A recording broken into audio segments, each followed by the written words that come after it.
Okay, we got some doggies over here, and that gate's not really secure.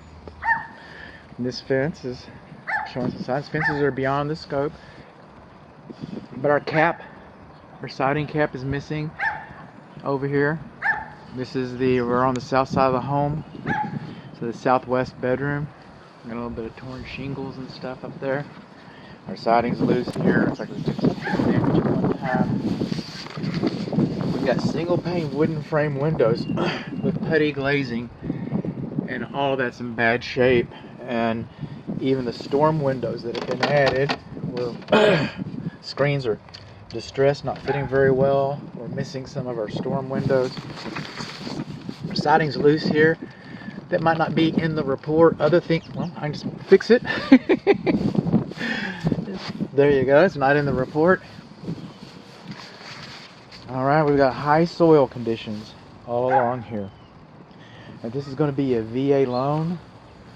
The termite report is going to be difficult to clear. It's going to be very difficult to clear. I'm just saying. Coming on along. Again, the windows are like they are. Now, the characteristic about this siding, and probably why it's aged like it has. Okay, look at this. You're supposed to hang siding. You're supposed to allow for expansion and contraction. And when you don't allow for it, then it happens anyway. And it comes loose over here on this corner. This is the southwest corner. A tree shouldn't be closer than 25 feet to your structure to allow for root growth. And also branches, like that tree over there is touching the roof. And then along. Your siding's loose all around this vertical trim piece. Wood mulch. Where do termites live? In the ground. What do they eat? Dead wood. What's wood mulch? Dead wood on the ground next to your house. That's called a clue. That's called a clue. And your bushes shouldn't be touching the sides of your house right there. This window doesn't look a lot better. Kind of hard to... I don't have a lot of faith in opening and closing the storm windows. This is an interesting point. Of course, the siding is mauled around here and compromised, around here, around this cornice. Think water can get in there? I do. But if you'll notice from the street, you'll notice that this corner droops. It wasn't supported very well. This corner droops. These two corners droop unlike any other corner on the home. They're different. Now this is rake edge flashing. Sometimes it's drip edge flashing, but your edge flashing, right there, you see the shingles, right underneath the shingles, right there. It's supposed to lap a minimum of 2 inches. It's not even fastened real good. Do you think wind-driven rain can get in there? I do. That's what I think. Our front porch posts, they're supposed to have stands installed underneath them to keep water from wicking up off the wet cement into the wood and causing them to rot prematurely. I don't know. I do not know. I can't see it because we've got this trim board around here, this little cove that's been around it, so they may have stands underneath them, but I doubt it. And then coming along here, see the scarring, big square. We got one over here.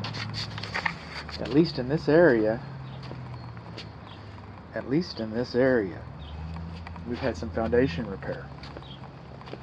I don't know who did it. I don't know what they did. I don't know when they did it. But at some point there was some foundation repair on the structure.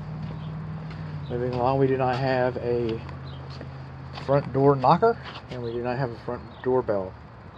Okay. Moving on along, we've got some repairs of the siding here. We got some damaged siding here. Coming on along. And all these see these little doodads right there? The little camera looking at me. Your mailbox, for example. Okay, they should have little mounting blocks on them to help prevent moisture from getting into the wall. Right, they just screwed it straight into the wall. They don't have the little custom mounting block for it. And so you do not have the protection that would be nice that you had. Kind of loose right in there. You can see we don't even have any, thanks to the siding coming loose, at this part of the conversion it doesn't look like they used any building wrap. In fact, I'll write that. Hang on. No building wrap apparent on the primary bedroom east wall for the drainage plane, because siding is just siding, and and the drainage plane is behind the siding, and your drainage plane isn't protected. You just got exposed OSB board. Rain gutter discharges too close to the house.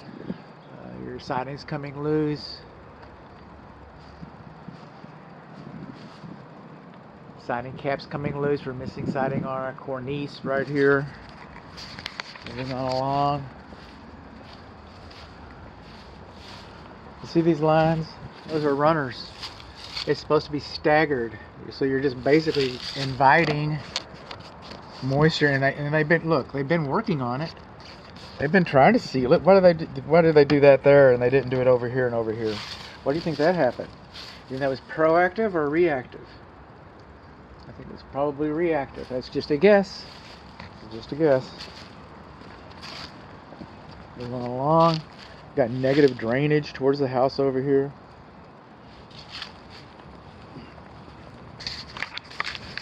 Siding again is in bad shape. And look at this, that's the water heater flue. It's the wrong type of flue. It's just melting all your siding around the soffit and on the walls right there. Got another runner coming on along. These posts are directly into the ground. These posts are directly into the ground. Wood to ground contact all around there. That leads to the house.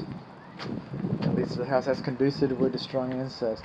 It's going to take the termites a long time to come from here, or even here, to get into the house. But the Texas Structural Pest Control Board says that I need to warn you that you've got wood to ground contact. These posts are not on stands. And I'm glad that all this cedar's been, stuck on here. Got the little joint right there. So that's all nice and stuff. But this cover, you can see it sway, and then when you're on the roof you can see it even worse. Oh, look at there. Okay, so we can see I got our 2x4s in there. We got the cover running around it. Split.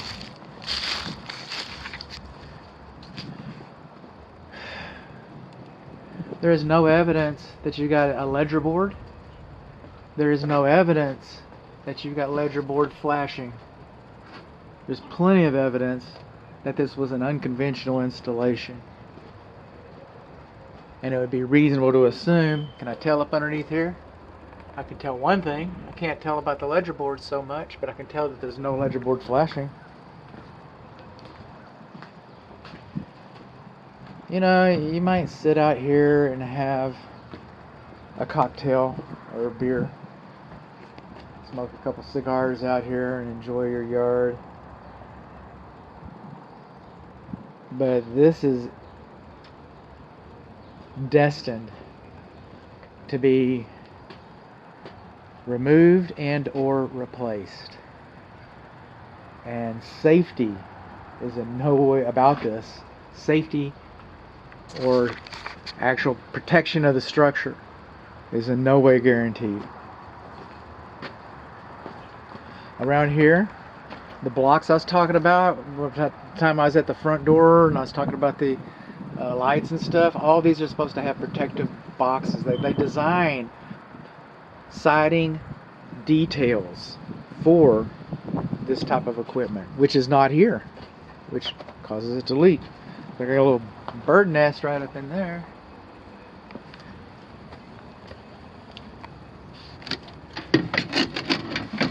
The lawnmower is here today.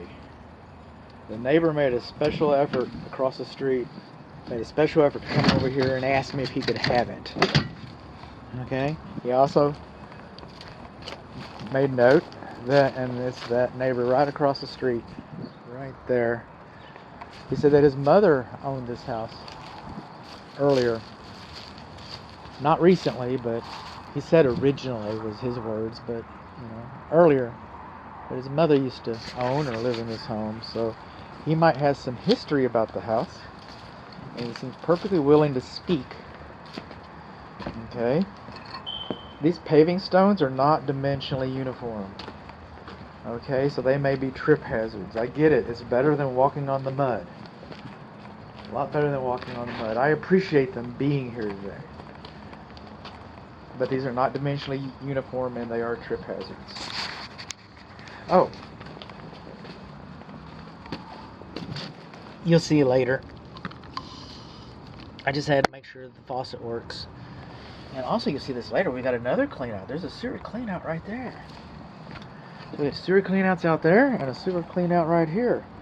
I'm a little confused. Not a lot confused, but there's a sewer clean out right there as well, underneath the kitchen window.